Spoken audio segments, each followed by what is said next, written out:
सर्वप्रथम सर्वांना जय ज्योती जय सावित्री. मी डॉक्टर सुनीता संपतराव शिंदे, राष्ट्रीय अध्यक्ष सावित्री शक्तीपीठ पुणे महाराष्ट्र. आजचा विषय श्री मुक्ती दिन. 25 डिसेंबर या दिवशी खऱ्या अर्थानं आम्ही स्त्रिया मुक्त झालो. 25 डिसेंबर 1927 रोजी संपूर्ण भारतात श्री मुक्ती दिन साजरा केला जातो. या दिवशी महाड येथे डॉक्टर बाबासाहेब आंबेडकर यांनी मनुस्मृतीचे दहन केले.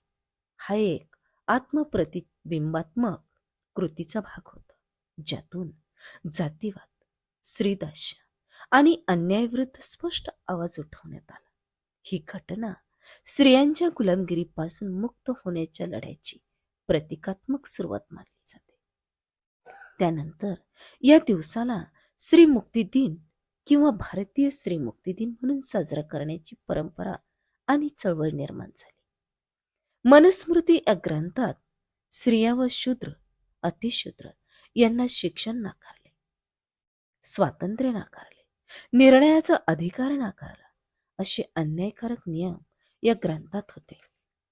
आणि म्हणूनच मनुस्मृती दहन ही स्त्रीदास्य, जाती व्यवस्था आणि पितृसत्ते विरुद्धची बंडखोरी होती. या ऐतिहासिक घटनेमुळे स्त्रियांच्या मानवी हक्काचा, स्वातंत्र्याचा आणि आत्मसन्मानाचा लढा अधिक ठामपणे सुरू झाला. 25 डिसेंबर स्त्री गुलामगिरी विरोधातील प्रतिकाराचा दिवस, स्त्री स्वातंत्र्याच्या चळवळीचे प्रतीक, समानतेच्या लढ्याची आठवण म्हणून हा दिवस स्त्री मुक्ती दिन म्हणून साजरा केला जातो. स्त्री मुक्तीची चळवळ आजही सुरू आहे आणि ती अखंड सुरू राहिली पाहिजे. धन्यवाद. जय ज्योती, जय सावित्री, जय हिंद, जय महाराष्ट्र.